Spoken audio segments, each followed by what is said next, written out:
Chapitre 2. Une grande perte. La prière d'Abraham fut exaucée, et de riches présents ne cessèrent d'affluer à la Mecque, apportés par les pèlerins toujours plus nombreux qui venaient de toutes les parties de l'Arabie et de contrées plus lointaines visiter la demeure sacrée. Le grand pèlerinage avait lieu une fois l'an, mais on pouvait aussi rendre hommage à la Kaaba en tout temps en faisant un petit pèlerinage. Pendant longtemps, les rites furent accomplis avec ferveur et dévotion selon les règles établies par Abraham et Ismaël. Les descendants d'Isaac, eux aussi, vénéraient la Kaaba, puisqu'elle était le temple élevé par Abraham, et qu'elle comptait à leurs yeux comme l'un des tabernacles extérieurs consacrés au Seigneur. Au cours des siècles, toutefois, le culte du Dieu unique perdit peu à peu de sa pureté.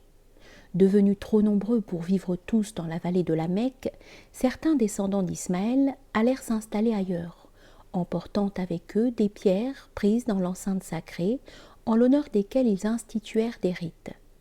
Plus tard, sous l'influence des tribus païennes voisines, des idoles vinrent s'ajouter aux pierres et finalement, les pèlerins se mirent à apporter des idoles à la Mecque. Elles furent dressées au voisinage de la Kaaba, et c'est alors que les Juifs cessèrent de visiter le temple d'Abraham.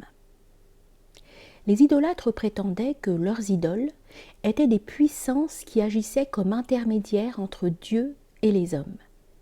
C'est ainsi que leur approche du divin devint de moins en moins directe, et que plus Dieu leur paraissait lointain, plus s'émoussait leur sens de la réalité du monde à venir, au point que nombre d'entre eux cessèrent même de croire en une vie au-delà de la mort. Pour quelques-uns cependant, ceux dont l'intuition était saine, il y avait un signe évident que la communauté s'était séparée de la vérité dans le fait qu'elle n'avait plus accès au puits de Zemzem, et qu'elle en avait même oublié l'emplacement. Les responsables directs de cette situation étaient les Jurhumites, venus du Yémen, qui avaient établi leur contrôle sur la Mecque. Les descendants d'Abraham avaient toléré cette prise d'autorité parce que la seconde femme d'Ismaël était apparentée à Jurhum. Il vint cependant une époque où les Jurhumites se mirent à commettre toutes sortes d'iniquités qui, en fin de compte, les firent expulser de la Mecque. C'est avant de quitter la ville qu'ils enfouirent le puits de Zemzem, certainement par esprit de vengeance, mais peut-être aussi parce qu'ils espéraient revenir plus tard et y trouver une source de richesse. Ils comblèrent le puits avec une partie du trésor du sanctuaire, constitué par les offrandes que les pèlerins avaient déposées dans la Kaaba au cours des années, puis ils le recouvrirent avec du sable.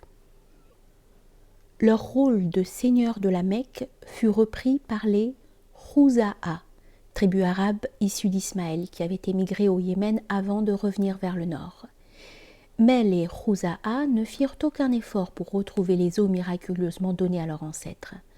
Depuis lors, d'autres puits avaient été creusés à la Mecque, le don de Dieu n'était plus indispensable et le puits sacré ne fut plus qu'un vague souvenir. Ainsi, les Khuza'a partagèrent-ils la faute des Jurhumites. Il y avait d'ailleurs d'autres griefs à leur faire, notamment celui-ci. Un de leurs chefs, au retour d'un voyage en Syrie, avait demandé aux Moabites de leur faire présent d'une de leurs idoles. Ils lui donnèrent Hubal, qu'il apporta au sanctuaire et qu'il dressa à l'intérieur même de la Kaaba.